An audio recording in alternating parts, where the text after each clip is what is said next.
Hello buddy, it's Wyvern here with another bit of Total War Warhammer 2 Quick Match gameplay. This time around we are once again squaring off as the Tomb Kings against the forces of the Wood Elves on the map, the Tomb of the Shifting Sands.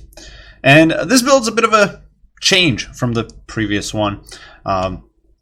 And rather than going for a more artillery-centric sort of Ketep build, I decided to go for something a little more conventional, a little more oriented at simply slugging it out with my opponent. And for that, we're actually going to be rocking Cetra the Imperishable. Going over the comp here, Cetra, of course, coming in on a horse. I don't really think it's worth bringing him on a big Necrosphinx or on his chariot here against the Wood Elves. You really are exposing yourself to getting shot to death. And even with Nero's Incantation of Protection, you will not last very long if you find yourself on the wrong end of a Prey of Anathema. Of course, we are bringing the usual two spammy spells, Joff's Incantation of Cursed Blades and Nero's Incantation of Protection. Synergizes wonderfully with Restless Dead, and since the vast majority of this army does actually get healing whenever I cast any spells, it's nice to have that ability there. We also do have the Wrath of Tra, which is a rather potent explosion, good for disrupting Wood Elf troops, helping Cetra get out of bad situations, which of course is a problem for Horse Lords, especially now with the knockback changes. And then he does have the Unyielding Will, which does grant nearby troops an extra 5 melee attack and defense. And with Tomb Kings, they don't have the worst melee stats, but being able to buff up a unit like, say, Sepulchral Stalkers, who don't necessarily have the best combat stats, up with that extra 5 melee attack, especially if you're fighting infantry, is really, really nice.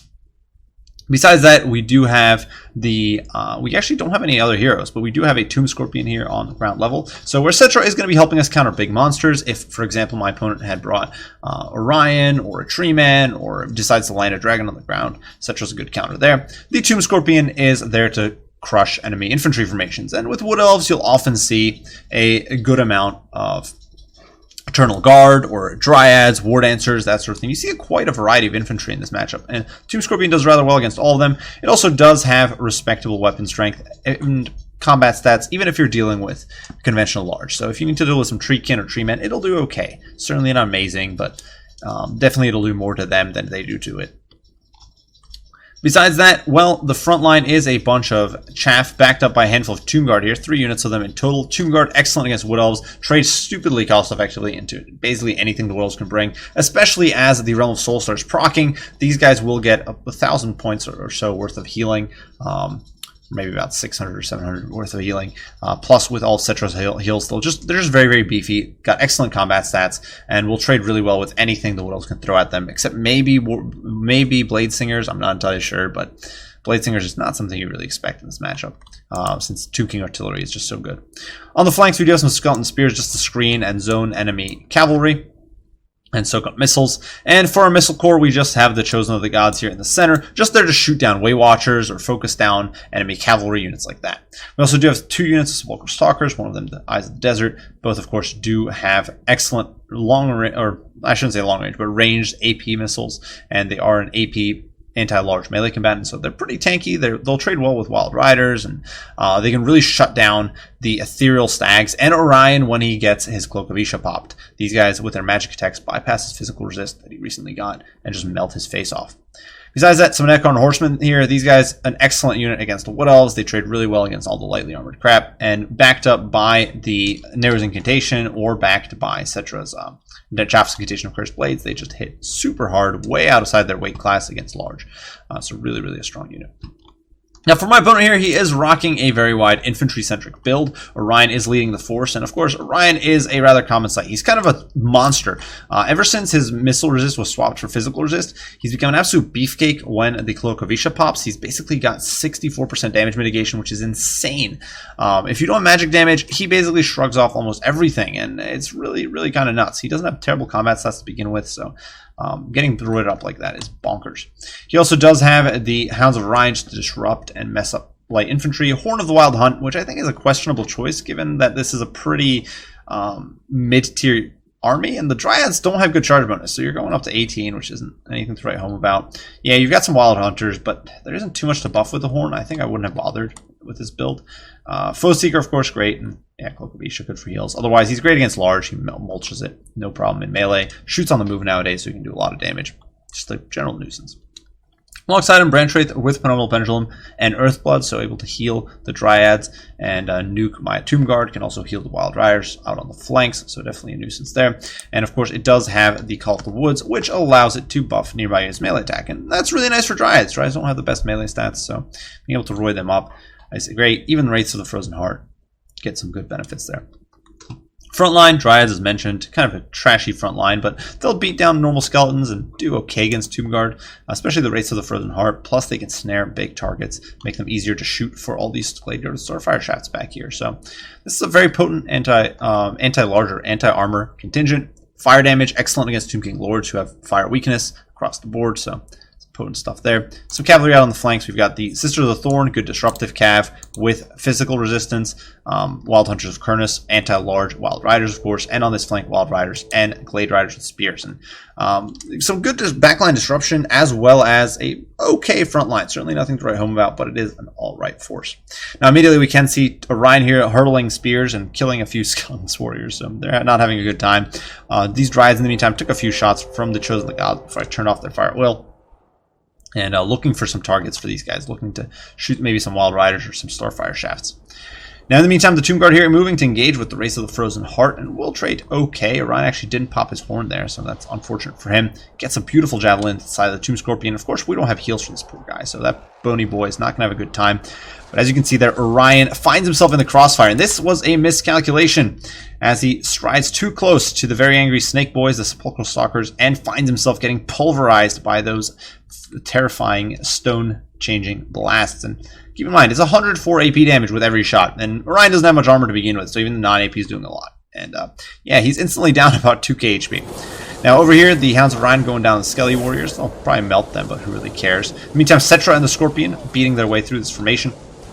While on the flanks, Tomb Guard fight for their lives against the Wraiths of the Frozen Heart. But you can see here just how well they perform in that situation. Over here, in the meantime, Sepulchral Stalkers, supported by Neocorn Horsemen, beat back the Wild Hunters. And you can see just how much that magic damage is doing here. Plus the poison, of course, debuffing these units, and is going to be just shredding them at range. These guys can't really do much. If they're getting shot, they're gonna suffer a lot. So unfortunately, that Sepulchral Stalker is getting rerouted to chase the Wild Hunters. So really should have focused the Sisters, but what can you do? Here in the pits, though, the Chosen of the Gods getting pressured rather badly by the Glade Guard, and I didn't want them shooting in here against Cetra and the Tomb Scorpion, so I actually switched these guys to melee mode, and we're actually going ham, charging into the back line here, while the Skeleton Spears swing around the flank. And the Tomb Guard here actually caught the Starfire Shafts. Big miss micro on my opponent's part, and that does mean that one Starfire Shaft is going to rout here. And these guys are actually getting torn up by the Shopti in melee, so a bit of a comical engagement there. These are Shopti over here in the meantime, or these Glade Guard trying to hit the Scorpion, which is chasing the Branch Wraith. Cetra chasing Orion, who in turn is being shot to death by all the Sepulchral Stalkers. So it's just a kind of circle of pursuit here. Tomb Scorpion getting pulverized. Orion just hits so hard. Gets an Earthblood there, which I think is a bit of a misplay. You don't really want to be healing him when he's under 20% HP because he gets so much physical resist, so much damage resist.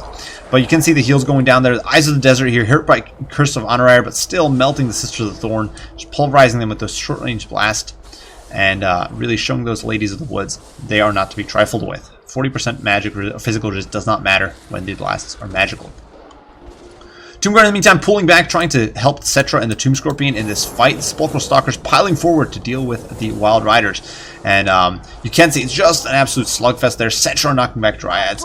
And Starfire Shafts are rallying here in the distance to pour fire into the Tomb Guard. And Ryan doing his best to re-engage. Ushapti summon going down, looking to disrupt this formation, get rid of the Branch Wraith, terror routing the Wild Riders. With the Scorpion, definitely that terror coming in clutch. We get a little bit of a heal there.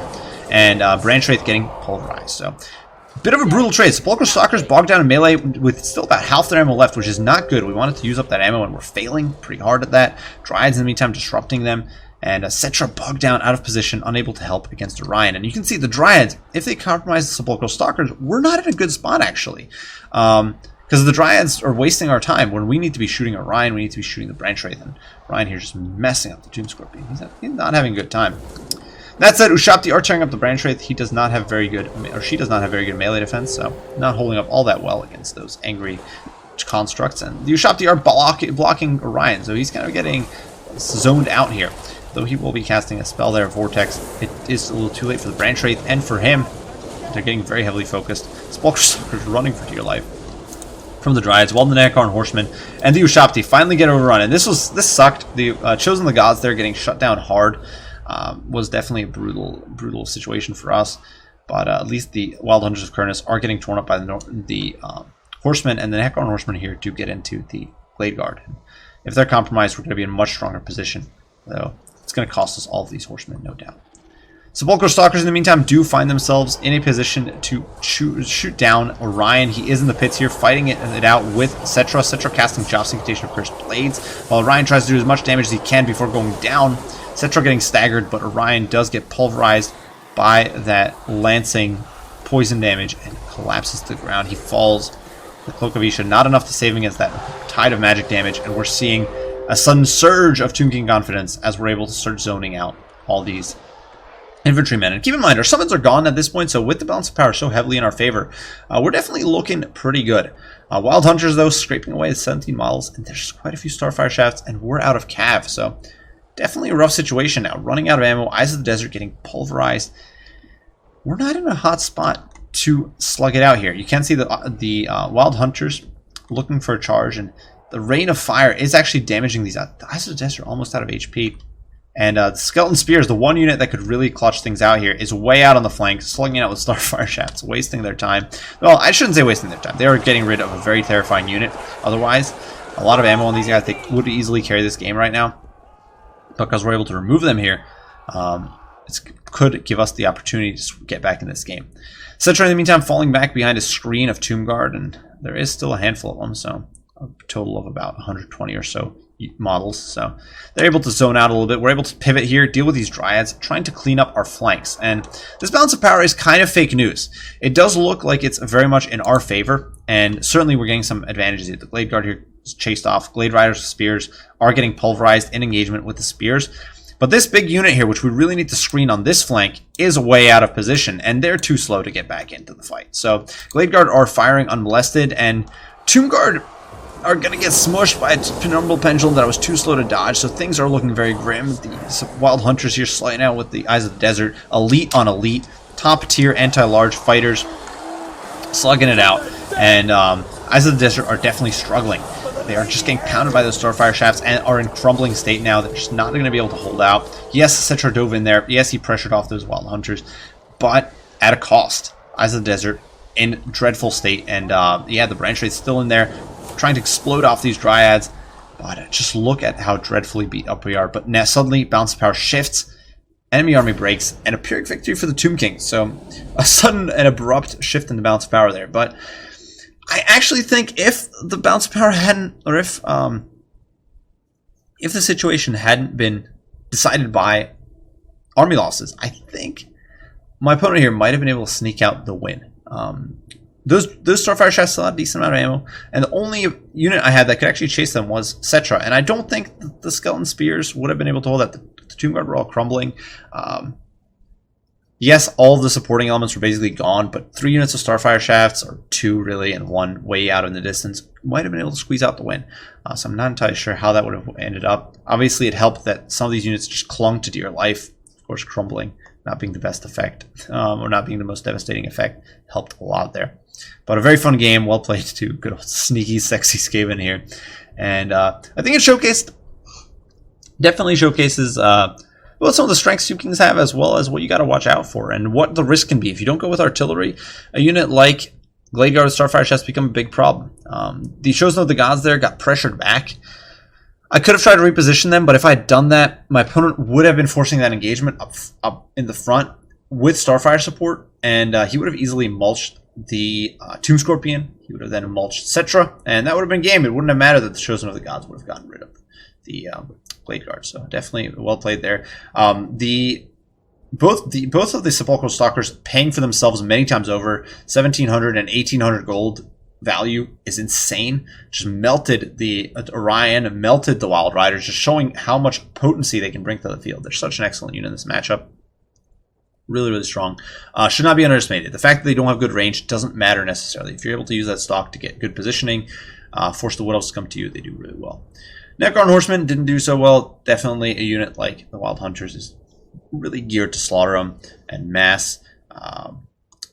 Tomb Guard did all right, though. Not not amazing, but 1100 for a melee infantry in a situation where they didn't have optimal targets necessarily was not bad. Dryads aren't terrible at trading with them, so they definitely did rather well. Of course, skeletons didn't do great, though. I say that. This guy's got 500 damage, which is way above their value. They really zoned out the guard, and they zoned out the riders, so that was a big win there. And of course, Cetra, the man, actually didn't do that well. 950 damage. Most of it against the, or 950 value. Most of it against the Branch Wraith and Orion. Not terrible, but certainly not something to write home about. For my opponent, Orion, absolute champ, really crushing the Tomb Scorpion. And the main reason the Tomb Scorpion didn't generate big value, in my opinion. Of course, the Wild Hunters, as you guys have already seen, almost 2,000 value. Just insane. Dryads, not doing all that hot. And I'm not sure they're necessarily the best choice in this matchup. One of them did rather well here. Probably got up against Skeleton Spears. But yeah, the Dryads just suffer against Tomb Guard. Tomb Guard are so good in this matchup. Glade Guard did very, very well for themselves, despite being screened and zoned and chased. Two of them here netting over 1,000 damage. So very good stuff. Sister of the Thorn, I think, a bit of an oddball choice. Definitely tanky against Ushapti, but not able to deal at all with either the Desert. Sepulchral Stalkers just annihilate them, and I'm not really that fond of them in this match. I know a lot of players like to bring them. I guess it's because they do a good job screening and tanking with their physical resist for missile play, but I think that if you're actually forced to go into a box, the Sepulchral Stalkers tear them to shreds. I'm not sure they're worthwhile in that situation. But regardless, well played here to RTK. Sneaky, sexy Skaven. Wonderful name there. Hope you guys enjoyed. As usual, leave your thoughts, opinions, comments, and critiques down below. I will do my best to respond as soon as I can. I do thank you all for watching, and we'll see you all in the next one. Bye for now.